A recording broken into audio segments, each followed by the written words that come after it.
ിക്കുന്നു എന്നാണല്ലോ ആപ്തവാക്യം. എന്നാൽ നമ്മൾ ഇന്ന് പരസ്പരം പിരിഞ്ഞ് കൊത്തുകൂടുന്നവരായി പകയുടെ വേതാള രൂപങ്ങളായി മാറിയിരിക്കുന്നു. ഭൂമിയെ കാർന്നു തിന്നുന്നവരായി പ്രകൃതിയുടെ താളം തെറ്റിക്കുന്നവരായി മാറിയിരിക്കുന്നു. കൂത്താട്ടുകുളത്തിന്റെ മഹാനാടക പ്രതിഭകൾക്ക് മുൻപിൽ പ്രണാമം അർപ്പിച്ചുകൊണ്ട് ഞങ്ങൾ ആരംഭിക്കുന്നു. ശ്രീ ഡോക്ടർ വയല വാസുദേവൻ പിള്ള എഴുതിയ നാടകം ഒരു പക്ഷിക്കുഞ്ഞിന്റെ മരണം.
ഒരു ചേരയില്ല നമുക്ക് മൃഷ്ടാന്നം പിഴഞ്ഞെടുക്കുന്ന ഗോതമ്പ് വരികളിൽ പിടിവെക്കാൻ ആളുണ്ടായിരുന്നു. അതിന് മുകളിൽ കൂടി പരന്നപ്പോൾ എന്റെ ശരീരം വെടിയേറ്റു. എന്നിട്ട് ഞാൻ തളരാതെ പറന്നു. പുതിയ കിരണങ്ങൾ പോലെ ഒടുവിൽ കണ്ടെത്തി. പക്ഷെ എവിടെ ചേക്കാനും മനുമെല്ലാം ആരോ വെട്ടി നശിപ്പിച്ചു. ഇനി ഈ വെളുത്തു പൂക്കൾ മാത്രം. അതെ, വാരിക്കൂട്ടാൻ മറന്നുപോയവർ, വിതയ്ക്കാൻ മണ്ണില്ലാത്തവർ. എന്താണ് മാർഗം? എവിടെ കവണം? വിശപ്പിന് ഭോജനം.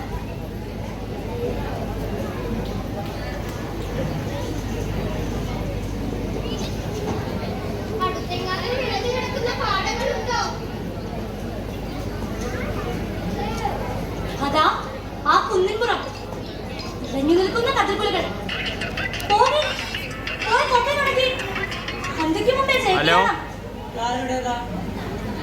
ഈ ഭൂമിയാകെ നമുക്കായിട്ട് വരുന്നില്ല. 1000 പേര് വളർന്നിരിക്കുന്നു. ചന്തമുള്ള കതിർക്കുലകൾ.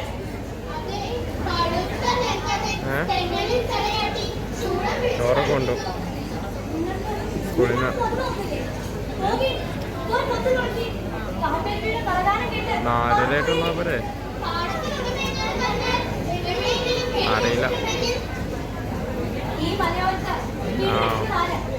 രജിസ്ട്രേഷൻ ചെയ്യണവരായിരിക്കും. ഞങ്ങളുടെ ഹയർ സെക്കൻഡറി മക്കളെ പോകി. എനിക്ക് ഇനി ഒരു ചാൻ കൂടി പറക്കാനാവില്ല. വൈകുന്നേരം 5 മണി വരെ. മലയോരത്തെ നാട്ടിൽ അറിഞ്ഞു പോരണം.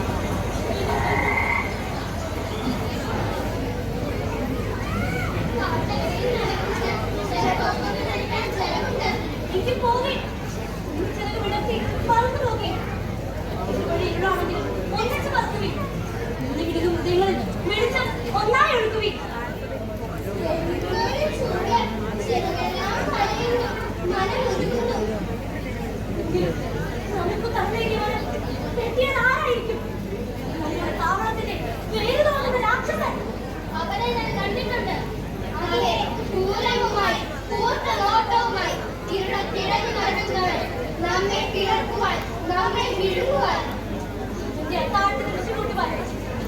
വിഭവങ്ങൾ കൂട്ടി സത്യേക്ക് നേടുവാൻ നിങ്ങൾ അവന്റെ വഴി ഒഴിഞ്ഞു പോകുവേ. എന്റെ പൊന്നുകുടങ്ങളെ, ഈ നലുത്ത അടിമേൽ അവന്റെ വിഷമനേറ്റാ സൂക്ഷിച്ചോളാം. ഞങ്ങളുടെ ഈ ചിരകടി കണ്ട് ഈ പൊതി കഴിഞ്ഞിട്ട് അവന് കുളിർമ നൽകും. നമ്മൾക്ക് കുളിർമ നമ്മളെ വെട്ടിയാണ് കുളിർമയേക്കാം. മരം വെട്ടിക്കാറുന്നത് കണ്ട് ഒടുവിൽ നമ്മളെ ഒറ്റ മാറ്റിൽ കോട് കൊട്ടി. ഇപ്പോൾ ഇതാ ഇതിന്റെ കമ്പം വെട്ടി തുടങ്ങിയിരിക്കുന്നു.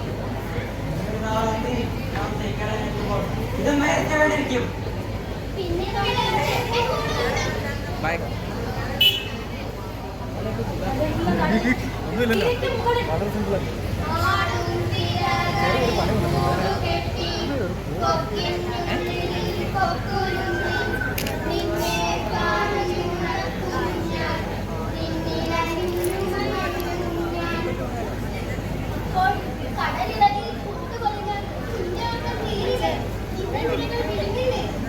അപ്പോൾ കടലിനടിയിൽ മുത്തുച്ചിപ്പിയിൽ ഒത്തിരി ആണ്ട് കഴിഞ്ഞുടഞ്ഞാൽ മുത്താൽ പവിഴമായി ദുഃഖത്തിൽ ഇടതായി വെളിച്ചത്തിലുറവായി വരുമല്ലോ ഞങ്ങൾ വിണ്ണിൻ മക്കൾ, ഞങ്ങൾ വിണ്ണിൻ മക്കൾ, ഞങ്ങൾ വിണ്ണിൻ മക്കൾ. വിണ്ണിൻ മക്കൾ എനിക്ക് വിശക്കുന്നു.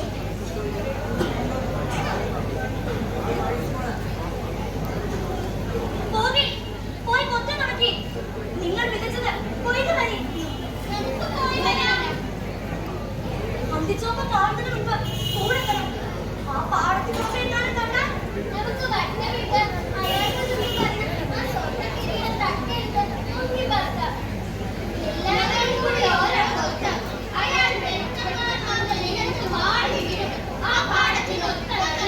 അയ്യോ വേണ്ട, കൊത്തണ്ട. പൊന്നുകുളങ്ങളെ, ആ ചോര കൊണ്ട് നമുക്ക് ചോര കുഴക്കണ്ട. മണി കൊത്തി കൊണ്ടുപോരി. പാടും കിളികൾക്ക് മരുന്നിന്റെ വിതച്ചവര് തുതി പാടുവി.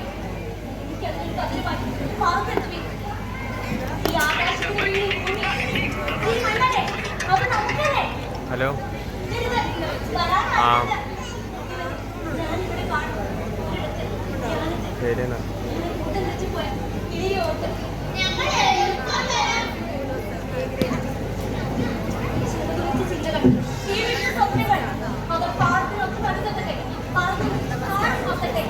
അതുവരെ ഞാനിവിടെ ഒരു നിമിഷം ധ്യാനിക്കാം.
ഞാനിലെ ചങ്ങലകൾ മദാലത്തെ പോലെ ഇളകി തിരിച്ചു. അതിലെവിടെയോ നിന്റെ ഈ ശബ്ദം. നീ രാജാവിന്റെ ഉറക്കം കെടുത്തി. അത് ഞങ്ങൾക്ക് രസമാണ്. ഞങ്ങൾ കാറ്റിനോട് സംസാരിച്ചു. കാറ്റിനെ കെട്ടിപ്പുണർന്നു. ഇളങ്ങുന്ന ജീവനക്ഷത്രത്തെ തഴുകി വന്ന കൊടുങ്കാറ്റ് കുതിച്ചുയർന്നു. നിനക്കെവിടുന്ന് കിട്ടി ആ ചിറകുകൾ?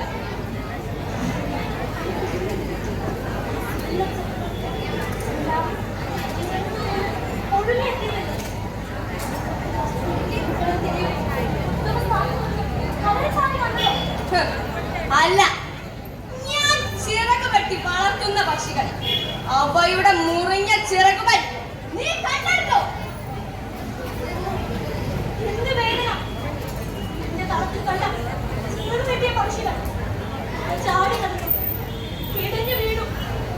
കുട്ടുപറന്ന പാവകൾ കാടിനെ ഒന്ന് തൂക്കി. അവ പറന്ന് കൊട്ടാരത്തിന് വെളിയിൽ പോകുന്നതാണ്. രാജവംശ കയറ്റുമെന്ന് അതുകൊണ്ട് അവയുടെ ചിറക് ജോത്സന്റെ പ്രവചനം കേട്ടത് അവയുടെ ചിറകരിഞ്ഞത്. അന്ന് എനിക്ക് ചിറക് മുളച്ചത്. വർഷത്തിന് മുമ്പത്തെ കൊടുങ്കാറ്റിലേറി ഞാൻ ആ കൊട്ടാരം വിട്ടത്. നീ ഇനിയും വരണം ആ കൊട്ടാരവളപ്പിലേക്ക്, ആ കരിങ്കൽ പാളയത്തിലേക്ക്. അല്ല തടവറകൾ, അല്ല പച്ച വിതാനി, അല്ല കോഴിപ്പടിയിലെ എന്തെങ്കിലും മഴക്കിടയിലേക്കോ, അല്ല നടവാതിൽക്കലേക്ക്. വരൂ, തിരിച്ചു വിളിക്കൂ. പാടി പറഞ്ഞു പോയവരെ എന്താ നമുക്ക് തിരിച്ചു വിളിക്കാനാണ്? നിന്റെ ജീവൻ അപകടത്തിലെന്ന്. അതെങ്ങനെ? വേറെയും ആയുധമുണ്ട്.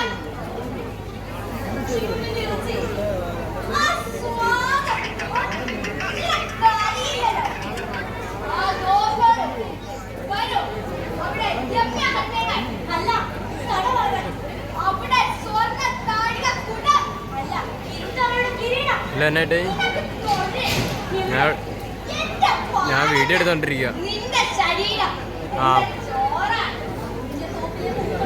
ആ ആ ചുവക്കും, ഒന്നും കൂടി ചുവക്കും. കൂട്ടായി പാടി പോയതന്നെ പക്ഷി. നീ നീണം, നീ നാദം, നീ ഊർജം. നിന്റെ പക്ഷികൾ പറന്നു പോയില്ലേ?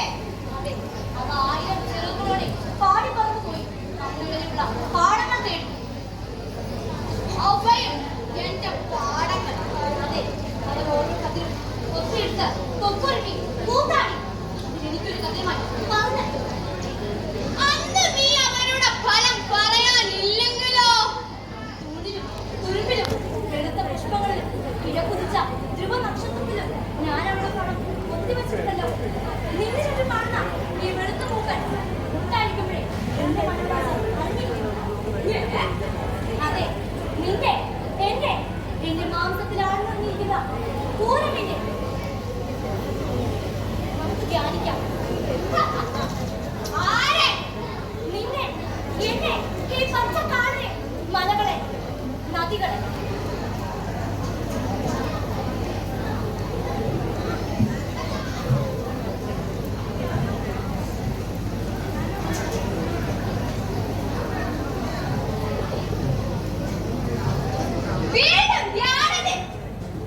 ധ്യാനത്തിൽ തന്നെ ഈ ദൂരം കേൾക്കട്ടെ.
അതുമാവാം നാടും നഗരവും കാടും മേടും അറിഞ്ഞ് നമ്മൾ.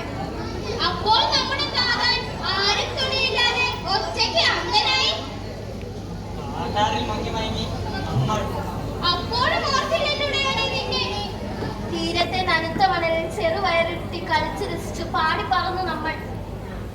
അന്നും പൂർണ്ണ നിലാവിൽ ഞങ്ങളെ ഉറങ്ങാതെ നോക്കിയിരുന്നോനെ.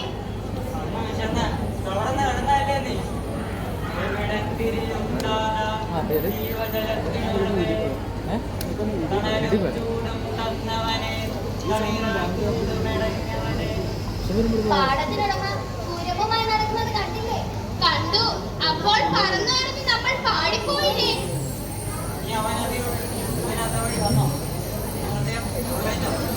ഗുരുവേ ഗുരുവേ, ഉടമയായത് എപ്പോഴാണെന്നറിയില്ലേ? അറിയാം. അവൻ കൂട്ടം തെറ്റിയപ്പോൾ, തിളങ്ങുന്ന നാണയം കണ്ടപ്പോൾ, സ്വർണ്ണച്ചിറക് സ്വയം അറുത്തെറിഞ്ഞപ്പോൾ. ഗുരു ശപിച്ചു. ആ പ്രതികാരം തീർക്കാൻ അവൻ തക്കം പാർത്ത് നടക്കുകയായിരുന്നു. ഈ ജീവിതം കാരണമില്ലാത്ത ദുഃഖം എനിക്കും എല്ലാവർക്കും. ഓ, ഈ ദുഃഖത്തിന് ഒരു അവസാനമില്ല. അദ്ദേഹം ധ്യാനത്തിൽ. അതാ ആ മാറിൽ കൂരമ്പുകൾ തറച്ചിരിക്കുന്നു. ശരീരമെല്ലാം കൂരമ്പ്. ഏത് ഭാരതീയത്തിൽ തീർന്ന കാണാൻ ഭീഷ്മർ ഏത് ഭാരതീയത്തിൽ തീർന്നു കാണാനെന്ന് തപമിരിക്കുന്നു. ഇവിടെ ഒറ്റ കക്ഷിയല്ലേ ഉള്ളൂ, കൗരവർ. മറ്റുള്ളവർ എന്നും വനത്തിൽ തന്നെയല്ലേ. നമുക്ക് അങ്ങോട്ട് പോകാം. ധ്യാനത്തിൽ വിലപിക്കുന്ന ഗുരുവിനെ തൊട്ടുണർത്താം. അതെ, ആ കൂരമ്പുകൾ നമുക്ക് വലിച്ചൂരാം.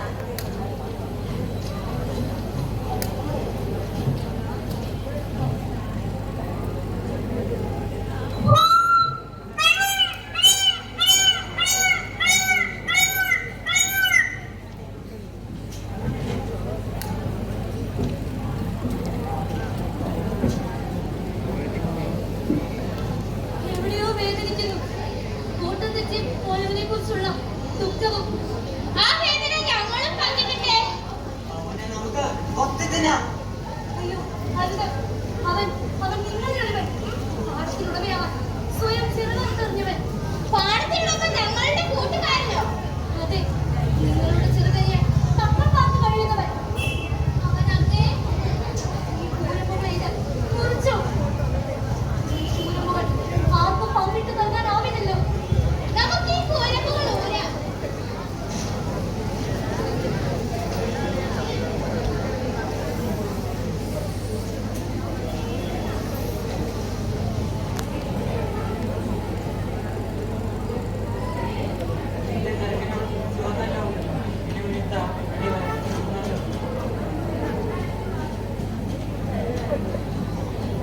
ഈ ശരങ്ങൾ കൊണ്ട് എനിക്കൊരു ശയ്യ എടുക്കും. ഞാൻ വിശ്രമിക്കട്ടെ.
നമുക്ക് പറക്കാം.